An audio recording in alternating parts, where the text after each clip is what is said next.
between the ruling Jubilee Party and the opposition NASA coalition ahead of the October 26 repeat presidential election remains uncertain after they collapsed yesterday.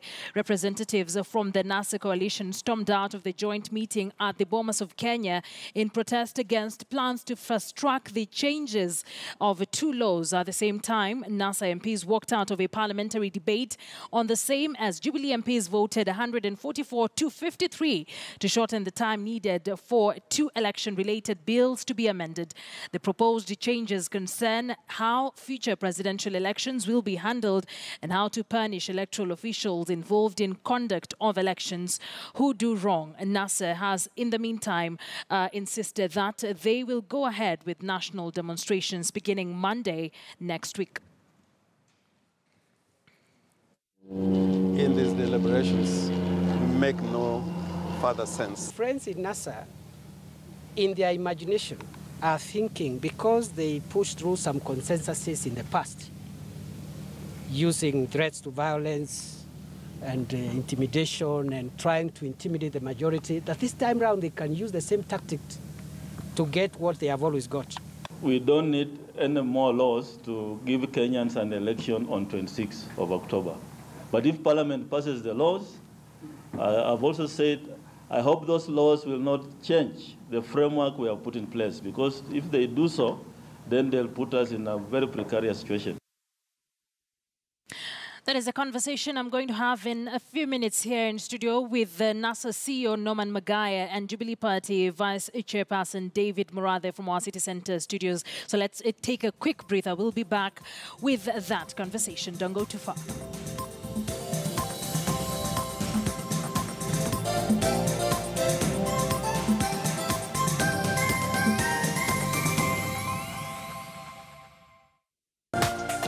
This is KTN News.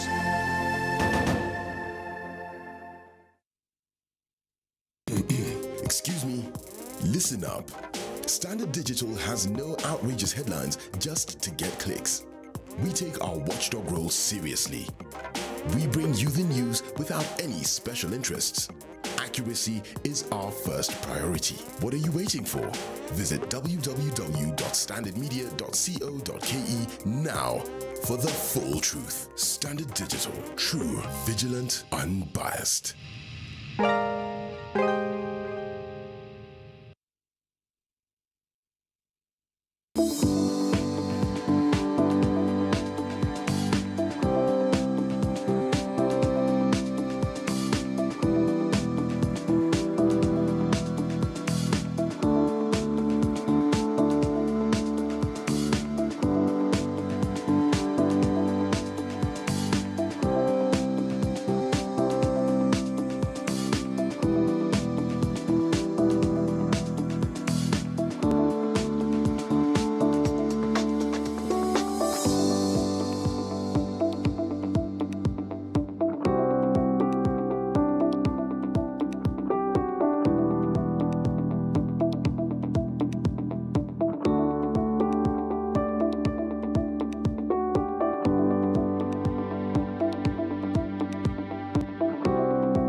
Is his brother who goes, and there his brother to Collins Injure, and there it is, the man who has scored more tries.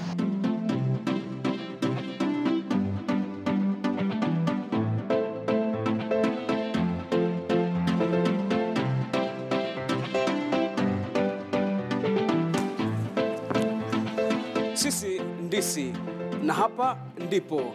Jina langu ni Abula Ahmed na hii ni Zilisala Kwanjani, ni mie wako Hassan Juma.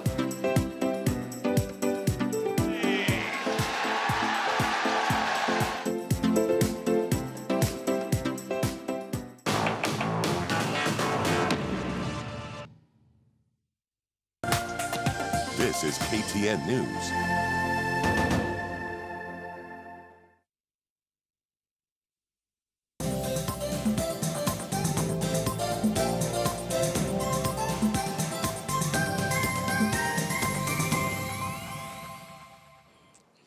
Welcome back. You are watching KTN News Desk. Glad you could join us. Let's now get into that conversation on the political grandstanding that is currently being witnessed in the country with just 26 days to go to the repeat presidential election. Yesterday, NAS representatives in the joint meeting between them, Jubilee and IEBC, saying that they are against the amendments that Jubilee is spearheading in the National Assembly. A same walkout was witnessed by members of the National Assembly allied to the NASA side over the same reasons that were given by Siaya Senator James Orengo, who was leading the talks for NASA with the IEBC at the Bomas of Kenya. So in studio now I have Norman Magaya, who is the CEO for the National Super Alliance from our City Centre studios. We're joined by David Murathe, who's the Vice Chairperson of the Jubilee Party. Gentlemen, thank you very much for joining us here on KTN News Desk. And I'll start with Norman, he's a bit closer here. The walkouts, and from what we've had, William Cheptumo, MP for Baringo North, say they will continue spearheading these particular amendments for the law. And this is what you're fundamentally against at this point in time. You're not participating in the meeting with the IEBC. You're not participating in anything in the National Assembly so far. I think... are you maintaining that stand? I think the context is that we said we were attending talks with the IEBC. They are the ones who invited us. It was a consultative meeting, and we went in good faith and in good spirit to engage with the Commission and our competitors from the other side with a view to clinching a middle ground and provide an environment where the Commission can hold an election that conforms to the law. But that was not made possible courtesy of the transgressions by Jubilee. That while you are working on a framework for the elections, 26 days away, they are busy amending laws that completely alter the electoral infrastructure in the country in a rather very dishonest manner. The very law they are seeking to amend was a product of a bipartisan approach last year, spearheaded by both Jubilee and NASA legislators. And even when it was introduced in Parliament, the instructions from Uhuru Kenyatta and Raila Odinga were that Parliament passes it as it is, that they should not alter even a comma. Now, the finding of the Supreme Court was not that the law was inadequate or that there were problems with the law. The judgment was that there were system failures, process failures occasioned by the IEBC. The IEBC itself has said we have done our own internal audit, and we now know what went wrong. We have put in place mechanism to fix what went wrong, and they wanted to engage stakeholders with a view to ironing out the gray areas that have remained. And it was on that basis that we were engaging.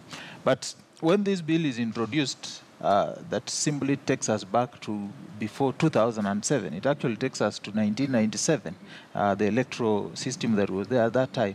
Then we said we could not engage it because we are dealing with the people who are not acting in good faith. They are coming to this meeting with tainted hands. And we said we will not engage. Okay. In Parliament, it's the same thing. That this is a bill conceived in the Jubilee Parliamentary Group meeting. They have come in Parliament, used majority fiat to ram it through. You can see even the chairman of that ad hoc committee, William Cheptumo, sounds as unconvinced as anything can go. His low on confidence, sounds completely out of depth, does not act like a confident advocate of the High Court of Kenya that he should be. That tells you that he's propelling a process that he himself, even his conscience, is not clear. And our position is very clear. We will not participate in that ad hoc committee. We said that if they insist, Jubilee can go away, can go ahead and pass these laws, but we said that there will be consequences. Yes. Okay, let's bring in David Murathe now from our City Centre studios. You've had what your colleague here, Norman Magaya, has had to say about that bill that is being pushed for by the Jubilee Party at the National Assembly. We've had Wafula Chebukati say that really they do not need new laws, and they don't think what failed this particular election were laws. So why the hurry, why the rush to pass these laws in Parliament?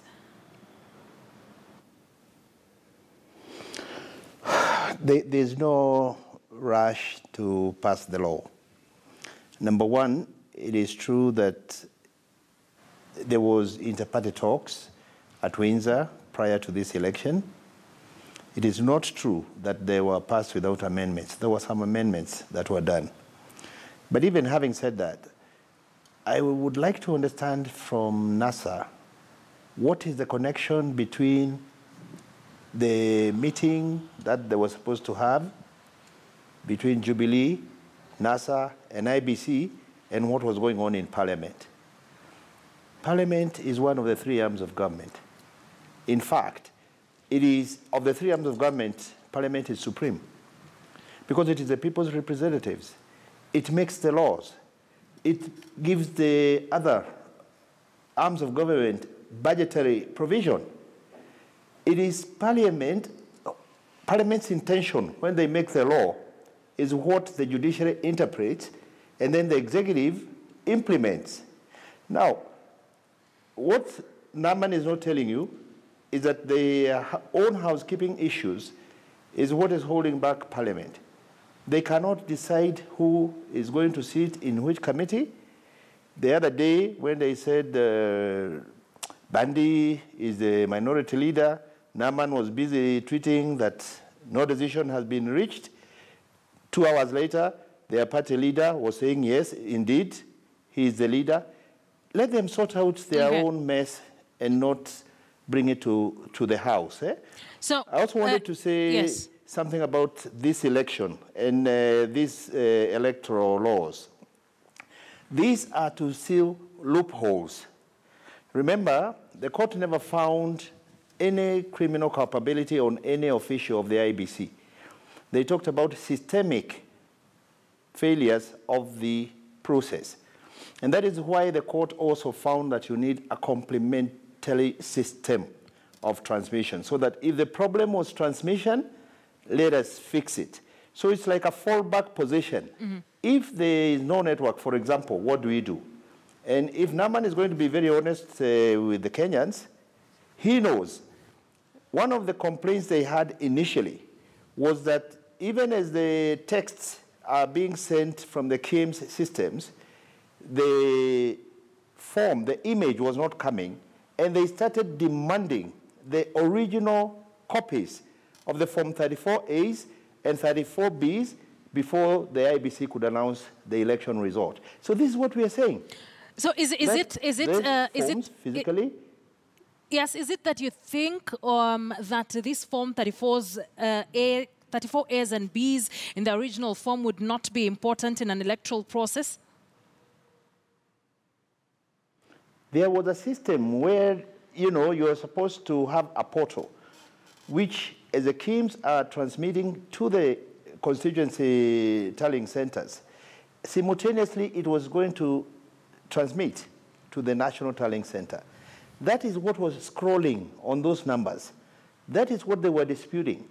The voting, they had no issue with. The voter identification, they had no issue with. Their own agents were signing at the polling stations. When you go to the constituency, it's a matter of adding up the various polling station numbers, and then the 34A becomes 34B. 34B is then sent to the National Tallying Center. It is that disconnect between the constituency and the National Tallying Center that they took advantage of. And that is why this law is going to make it mandatory that those returning officers who do not sign those forms are committing a crime and they are liable. or prosecution. All right. Murathe raises a question saying that what really was the connection between the meeting that you had, you're part of that meeting in Bomas of Kenya, and what was happening in Parliament, as well as, of course, saying that the issues are your housekeeping issues as NASA and not really what you're talking about. The question of housekeeping issues is hogwash. It's neither here nor there. But there are two fundamental issues that Murathe is misleading the nation on, and which I must put into perspective. Number one, he says that out of the three arms of government, Parliament is supreme. I tell him that is a misconception. That was the position before 2010. Under the 2010 Constitution, the Constitution is supreme. That must sink deeper. Secondly, he talks of a complementary system for transmission of results. I'm shocked that even Murathe himself has not contextualized and appreciated the kind of amendments that they are making. The amendment they have made to Section 44A is on a complementary mechanism for identification of voters only. The Supreme Court had directed IEBC to put in place a complementary system. And remember that this Section 44A was an amendment brought by Jubilee in December 2016, which is now Election Laws Amendment Act number 1 of 2017. So they are amending their own amendment, and this time around doing away with the complementary mechanism for identification of voters and transmission. They have now provided that a complementary system is strictly only for identification of voters. What does that mean?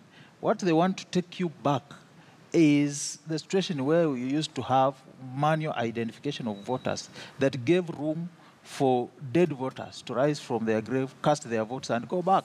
Because what you are going to have are printed registers at the polling station.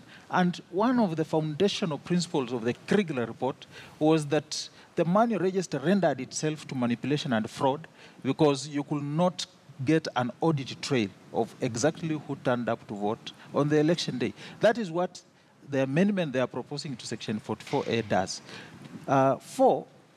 What was the connection between what was happening in Parliament and the meeting we were to have with the IEBC? One is that as we had presented our opposition to IEBC in form of 11 irreducible conditions that we think should be attended to before we can go into an election, because we cannot hide our head in the sand, assume that there was nothing wrong on the 8th of August. And the Supreme Court made a finding of fact that there were irregularities and illegalities that were committed by the Commission. And our irreducible minimums are grounded on those areas because we took time and the trouble to analyze the majority decision in the Supreme Court to be able to check out what are the areas that need to be addressed. The Commission itself actually has said it has identified 40 irreducible minimum that it must be able to sort out before an election is held. So these irreducible minimums, if you run them against these amendments that Jubilee is proposing, it simply means they are not attainable. Yet the Commission itself had indicated that these irreducible minimum were things that are doable, they are practicable, and they only seek to enhance the process of efficiency, accountability, and transparency in the electoral process.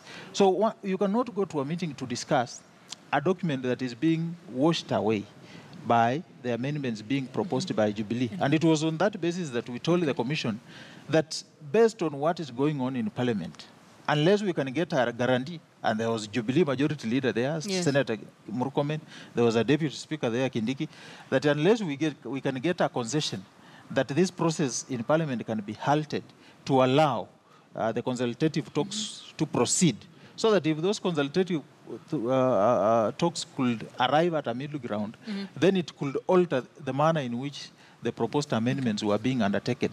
But most significantly is that you cannot go to a match and at halftime you seek to change rules, yet you are one of the players in that match. You are directing the referee on how you want the match played. Okay? And sometimes when you undertake legislation, legislation is intended either to address a vacuum or deal with a mischief. Now look at the substance of the amendments that are being proposed. If you look at the amendments to the Independent Electoral Boundaries Commission Act, they seek, one, to water down the powers of the chairman of IEBC, two, by providing that any other person can act in the position of the chairman of IEBC, including the vice chair or any commission, for any reason. That is how blank it is. And in any meeting, any commissioner can rise up and say, chairman, for these purposes of this meeting, because it says for any reason, you are not the chairman. Now, if you are curing that mischief, you go back to August 8th and the days preceding. Was there any time where there was a mislink in the conduct of the affairs of the commission because the chairman was not available? Were there meetings that failed to take place because the chairman was not available? Okay? Were there missteps in the preparation of the election that were occasioned by the absence of the chairman? And the answer is no. So which mischief are you curing? And what that shows you, you look at the unspoken word in that amendment, is that Jubilee has a favorable commissioner in mind that they will want to use for purposes of railroading the ideas through and ensuring that they only go to an election which only them can win by altering the rules of the game. And it is this that we say that we will not be part of. Okay, I'll let Murathe respond to that. To start with, the IEBC is independent. And this notion that people can sit around a table and tell the IEBC how to do its work, actually that is gross interference in an independent commission. There is no role for parties to sit around a table, select commissioners, tell them who to fire, who to hire.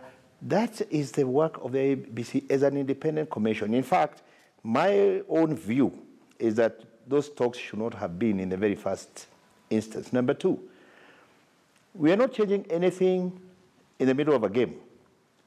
The High Court ordered the IEBC to conduct a fresh election. I hope no one understands what that means. A fresh election is a new election. They voided and nullified the previous election based on what they called were processes.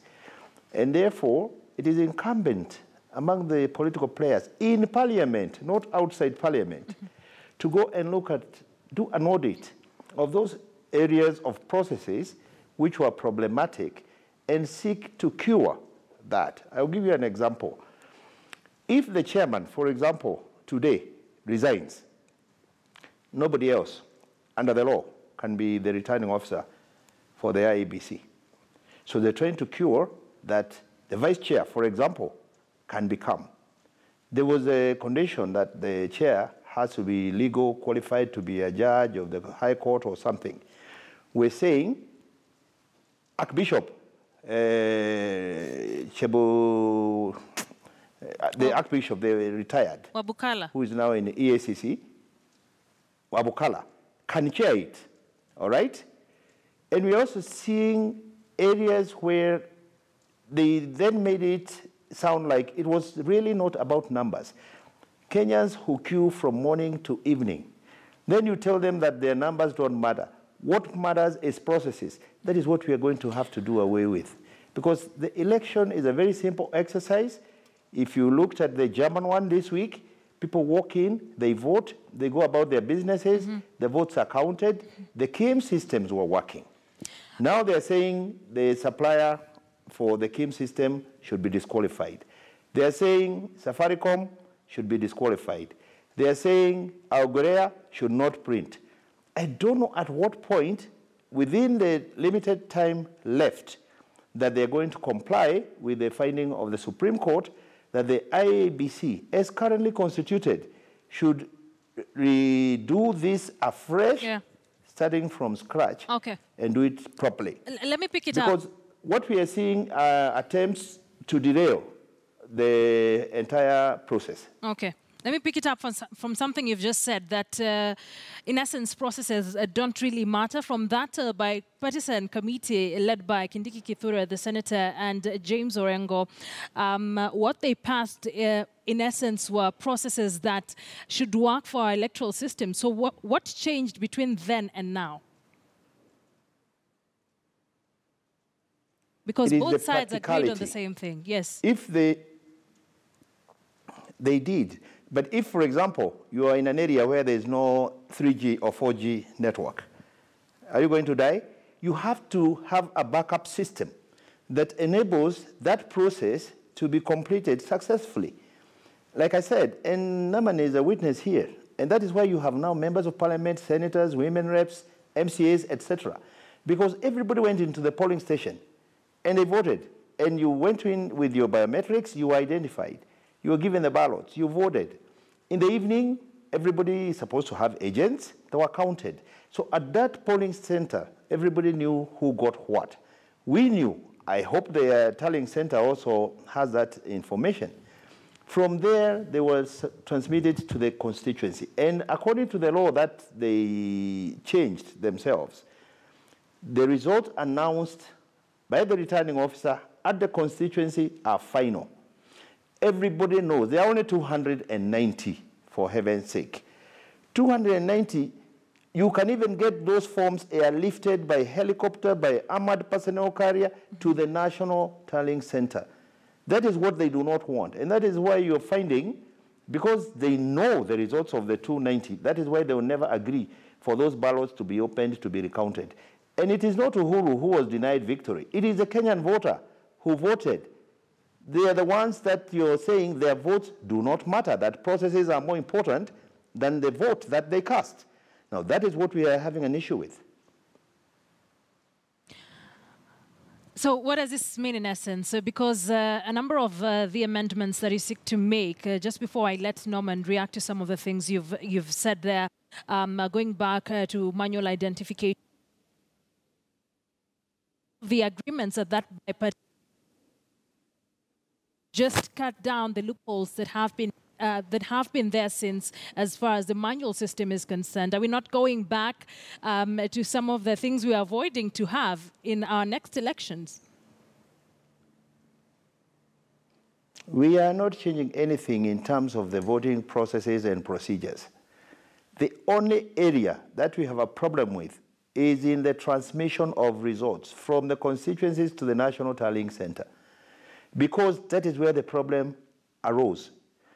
In some instances, and unfortunately most of them were predominantly so-called NASA strongholds, returning officers messed up with those forms.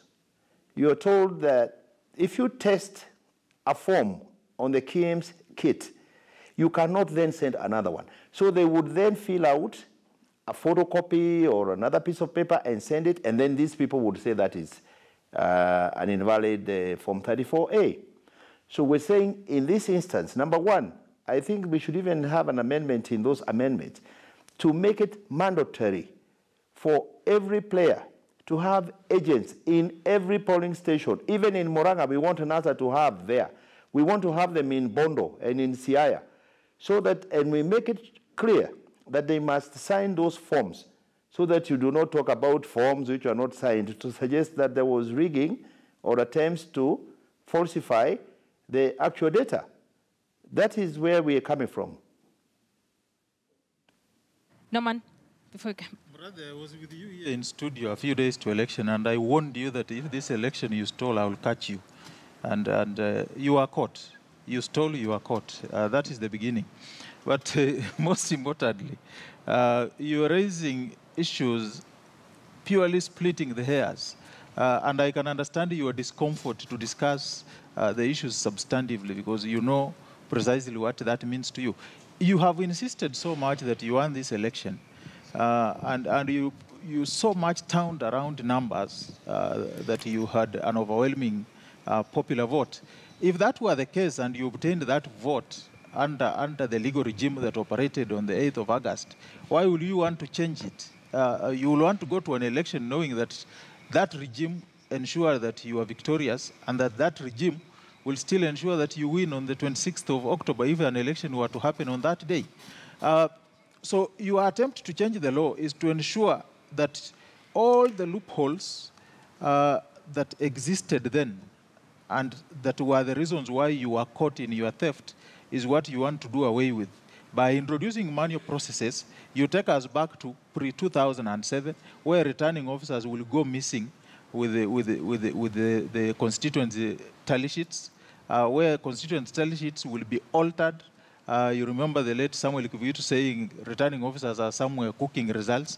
That is the area you want to take us back into. Kenya has moved so much forward that we must have a process that inspires confidence on all the political players. And that's why we are telling you that with these amendments, I can assure you that the only event that can happen on that 26th of October is Uhuru's birthday, not an election, and that you can take to the nearest bank. There will be no election with these amendments. We must have a fair platform that gives a fair opportunity for all the candidates participating in the election to be victorious. Secondly, what you are trying to do is to mount an appeal, albeit illegally, against the Supreme Court decision. The Constitution is very clear that the Supreme Court decision is final. Being aware of that fact, and you have been singing for so many weeks since the Supreme Court pronounced itself that you are going back to court and so forth, I wonder why you have not gone till now. We were waiting for you for a thorough beating, but you have not gone. What you are doing is to mount an appeal using a legislative fiat. We were waiting for you for a thorough beating, but you have not gone. What you are doing is to mount an appeal using a legislative fiat, simply trying to undo everything that the Supreme Court said IEBC should fix for purposes of a fresh election. And you go ahead and claim that somebody is interfering with the independence of IEBC. If there is any individual or any party that has interfered with the independence of IEBC, it is Jubilee.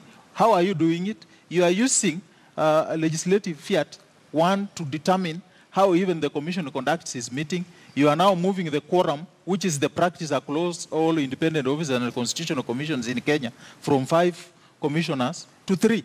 If you thought that was a good idea, you will have brought an omnibus bill to alter the quorum of meetings for all constitutional commissions and not IEBC only. So the ulterior motives clothed in these amendments can clearly be seen that they are only meant to ensure that Jubilee is the only party that can emerge victorious if an election was to take place. So, Norman, this grandstanding, where does it leave us? 26 days to go to an election. You are not participating in either Parliament or the meetings with IEBC and Jubilee. I wouldn't call it grandstanding per se.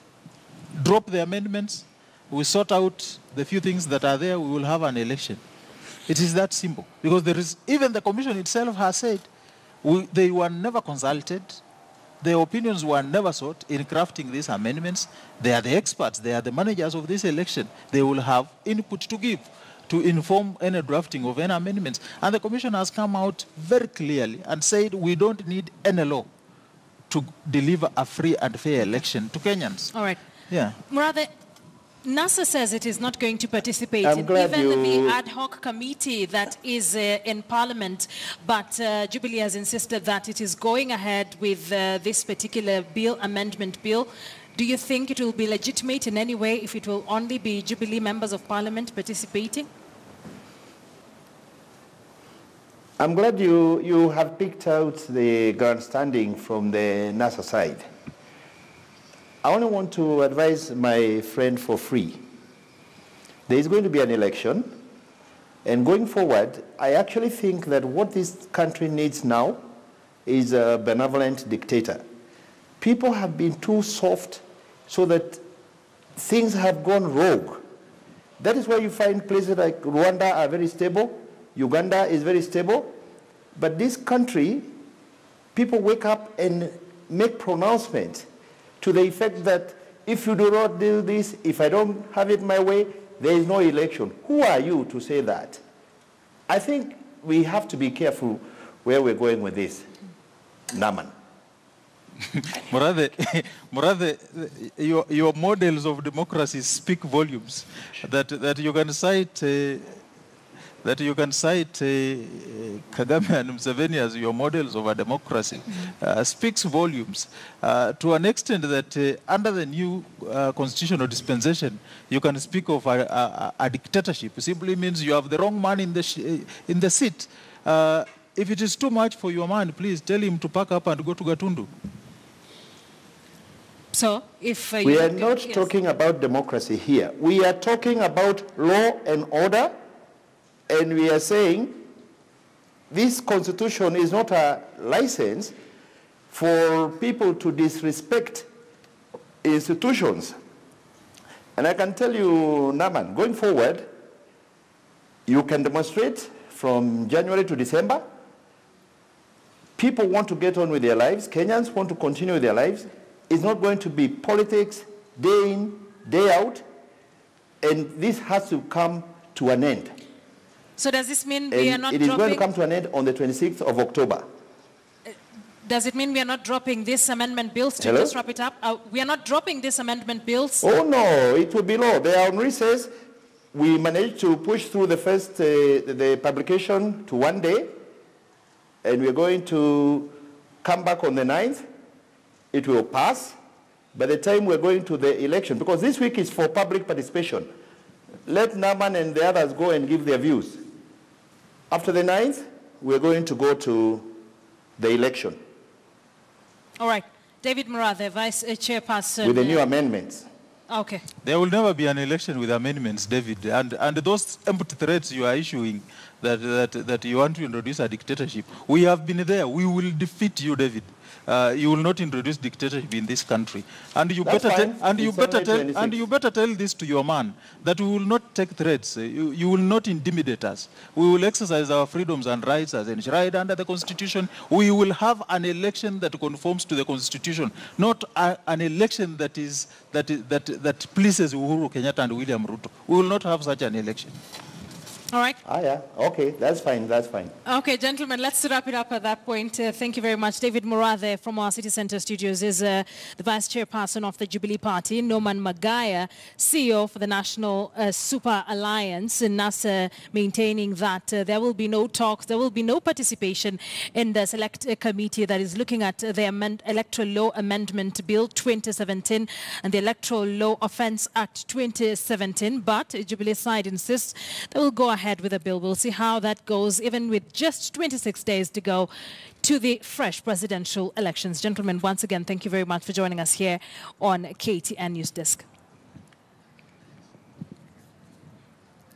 All right, let's take a quick break here on KTN News Desk. Don't go too far. We're still coming back with more stories making headlines in the country and, of course, what's happening on the international front. Don't go too far.